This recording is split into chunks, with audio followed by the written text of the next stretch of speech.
Hello friends, welcome back to our channel. అందరు ఎలా ఉన్నారు? నేనైతే చాలా బాగున్నాను. మీరు కూడా సంతోషంగా ఉండాలని మనస్ఫూర్తిగా కోరుకుంటున్నాను.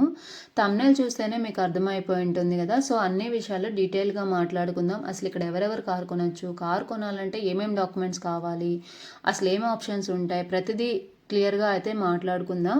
లగ్జంబర్గ్లో అసలు ఎవరెవరు కార్ కొనొచ్చు అంటే రెసిడెంట్స్ అయినా తీసుకోవచ్చు, సిటిజన్స్, అలాగే క్రాస్ బార్డర్ వర్కర్స్ ఉంటారు కదా, వీళ్ళు ఎవరైనా కార్ అయితే కొనుక్కోవచ్చు. డాక్యుమెంట్స్ విషయానికి వస్తే ఏంటంటే వ్యాలిడ్ పాస్పోర్ట్ ఉండాలి, రెసిడెన్స్ ప్రూఫ్, అలాగే డ్రైవింగ్ లైసెన్స్, పే స్లిప్స్ ఉంటాయి కదా, అవి లాస్ట్ 2 months కొంతమంది అడుగుతారు, కొంతమంది 1 month సరిపోతుంది అని చెప్తారు. వీటితో పాటు కార్పొరేట్ డిస్కౌంట్స్ అప్లై కావాలి అంటే అసలు ఉందా లేదా చెక్ చేయాలి అన్నా కూడా మనకి ఫస్ట్ జాబ్ ఆఫర్ లెటర్ కూడా సబ్మిట్ అయితే చేయాలి. నెక్స్ట్ బయింగ్ ఆప్షన్స్ గురించి మాట్లాడుకుందాం. బయింగ్ ఆప్షన్స్ విషయానికి వస్తే న్యూ కార్ అయినా తీసుకోవచ్చు, అలాగే యూజ్డ్ కార్స్, ఈ రెండు కాకపోతే లీజ్ ఆప్షన్ కూడా ఉంటుంది, లీజింగ్ అయినా వెళ్ళొచ్చు. ఈ 3 కాకుండా కొంతమంది ఇంపోర్ట్ కూడా చేసుకుంటారనమాట. లైక్ జర్మనీ, బెల్జియం, ఫ్రాన్స్, ఈ 3 కంట్రీస్ వీటికి బార్డర్స్లోనే ఉంటాయి కదా లగ్జంబర్గ్కి. సో ఈ ప్లేసెస్ నుంచి కూడా కార్స్ అయితే ఇంపోర్ట్ అయితే చేసుకోవచ్చు. ఫస్ట్ న్యూ కార్ గురించి మాట్లాడుకుందాం. న్యూ కార్ తీసుకోవాలంటే ఏంటంటే కొన్నిసార్లు రెడీగా ఉంటుంది, కొన్నిసార్లు ఏంటంటే మినిమం 6 months వెయిటింగ్ పీరియడ్ అయితే వెయిట్ చేయాల్సి వస్తుంది కొన్ని మోడల్స్కి. సో అదనమాట న్యూ కార్స్ గురించి. అయితే యూజ్డ్ కార్స్ విషయానికి వస్తే ఏంటంటే కొన్ని అఫీషియల్ వెబ్సైట్స్ అయితే ఉంటాయి, ఆ వెబ్సైట్స్లో అయినా కొనుక్కోవచ్చు, లేదంటే ప్రైవేట్ డీలర్స్ ఉంటారు వాళ్ళ దగ్గరైనా తీసుకోవచ్చు. బట్ ఎవరి దగ్గర తీసుకున్నా మోస్ట్లీ మనమే డాక్యుమెంటేషన్ పార్ట్ అయితే వెరిఫికేషన్ అయితే చేసుకోవాలి, వాళ్ళు రెస్పాన్సిబుల్ అయితే తీసుకోరనమాట. సో ఎవరైనా కానీ తీసుకోవాలి అంటే డాక్యుమెంటేషన్స్ అయితే 1కి 10 సార్లు చెక్ చేసుకొనే ప్రొసీడ్ అయితే అవ్వడం అయితే బెస్ట్. నెక్స్ట్ లీజ్ ఆప్షన్ గురించి వస్తే ఏంటంటే మెయిన్గా లీజ్కి ఎవరు వెళ్తారంటే షార్ట్ టర్మ్కి వచ్చి ఉంటారు కదా, వాళ్ళే లీజింగ్ ఆప్షన్కి వెళ్తారు, లేదంటే కాంట్రాక్ట్ జాబ్స్ చేసే వాళ్ళు ఉంటారు కదా, వాళ్ళకి లీజ్ అయితే యూజ్ అవుతుందన్నమాట. ఎందుకంటే ఇన్సూరెన్స్ అండ్ అలాగే మెయింటెనెన్స్ ఇవన్నీ కవర్ అయిపోతాయి కాబట్టి. కాకపోతే మైలేజ్ ఒకటే చూసుకోవాల్సి వస్తుంది, లిమిట్ ఉంటుంది కదా లీజ్కి వెళ్తే. సో అదైతే చూసుకోవాలి. అండ్ అలాగే ఏదైనా డ్యామేజ్ అయితే రిటర్న్ అయ్యేటప్పుడు కూడా మనము పే చేయాల్సి వస్తుంది, అదైతే చూసుకోవాలన్నమాట. కాకపోతే షార్ట్ టర్మ్ వచ్చిన వాళ్ళకి యూజ్ అవుతుంది.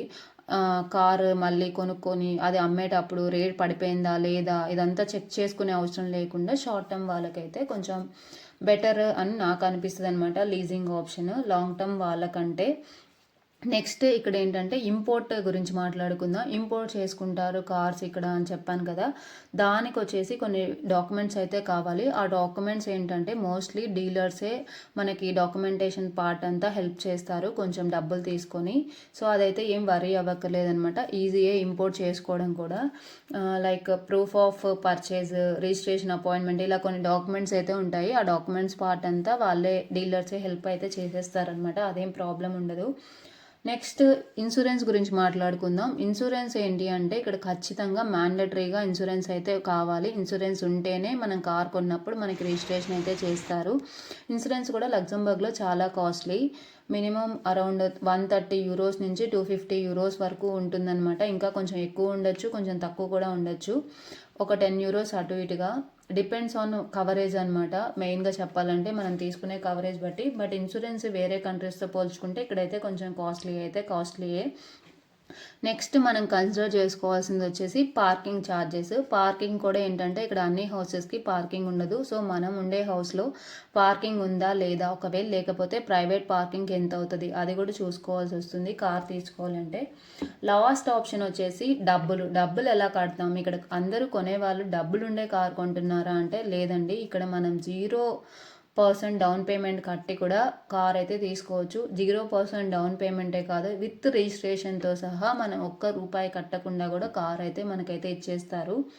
సో అదైనా వెళ్ళొచ్చు అనమాట. లేదంటే మనం కొంచెం డౌన్ పేమెంట్ కట్ అయినా వెళ్ళొచ్చు, అది ఇంకా మన ఇష్టం అంతే. సో కానీ కార్ కొనాలంటే డబ్బులు ఉంటేనే కార్ ఎక్కడ కొనాలి అవుతుంది అని అయితే ఏం లేదండి. విత్ రిజిస్ట్రేషన్తో సహా మనకి ప్రతిదీ డాక్యుమెంటేషన్ ఎవ్రీథింగ్ నెంబర్ ప్లేట్తో సహా మనకి డబ్బులు లేకపోయినా కూడా కార్ అయితే మనమైతే తీసుకోవచ్చు అనమాట సైన్ చేసి. ఇక్కడ ఆప్షన్స్ ఫైనాన్స్కి వెళ్ళే వాళ్ళకి అసలు ఏం ఆప్షన్స్ ఉంటాయి కూడా మాట్లాడుకుందాం. ఒకవేళ కానీ మీరు ఫైనాన్స్కి వెళ్తున్నారు అంటే ఇక్కడ 2 ఆప్షన్స్ ఉంటాయి, బెలూన్ లోన్ అని, క్లాసిక్ లోన్ అని. బెలూన్ లోన్కి వెళ్తే ఏంటంటే రేట్ ఆఫ్ ఇంట్రెస్ట్ తక్కువ ఉంటుంది, క్లాసిక్కి వెళ్తే ఎక్కువ ఉంటుంది. కాకపోతే బెలూన్ లోన్కి వెళ్ళినప్పుడు ఏంటంటే లాస్ట్‌లో మనకి కొంచెం బల్క్ అమౌంట్ అయితే మిగిలిపోతుంది. ఆ అమౌంట్ అయితే మళ్ళీ పే చేయాలి. లేదంటే దాన్ని కూడా మళ్ళీ ఫైనాన్స్‌కి అయితే కన్వర్ట్ చేసుకోవాలి. దానికి సెపరేట్ ప్రాసెస్ ఉంటుంది. క్లాసిక్‌కి వెళ్తే ఏంటంటే మనం తీసుకునే కార్‌కి ఇంత ఈఎంఐ అయితే ఉంటుందనమాట. లాస్ట్‌లో ఇంకా బల్క్ పే చేసేది ఏమి ఉండదు. ఇదనమాట ఫైనాన్సింగ్‌కి వెళ్తే ఆప్షన్స్. అలాగే వెళ్ళేటప్పుడు కూడా కార్పొరేట్ డిస్కౌంట్స్ ఉన్నాయా లేదా కూడా చెక్ చేసుకోండి. అండ్ రేట్ ఆఫ్ ఇంట్రెస్ట్ కూడా కొన్నిసార్లు ఏంటంటే ప్రైవేట్ డీలర్సే తక్కువ ఇస్తారు, కొన్నిసార్లు ఏంటంటే బ్యాంకే తక్కువ ఇస్తుంది. సో క్రాస్ చెక్ చేసుకొని అయితే ఫైనాన్సింగ్ అయితే బుక్ చేసుకోవడం అయితే బెస్ట్. ఇవ్వండి నాకు తెలిసిన విషయాలు. అసలు ఇక్కడ కార్లు కొనుక్కోవాలంటే ప్రాసెస్ ఏంటి ప్రతిదీ డిస్కస్ చేశాను అనుకుంటున్నాను, ఏది మిస్ చేయకుండా. మీకు కానీ వీడియో నచ్చితే లైక్ చేయండి, షేర్ చేయండి అండ్ అలాగే నా ఛానల్కి సబ్స్క్రైబ్ చేసుకోండి. Thank you, bye guys.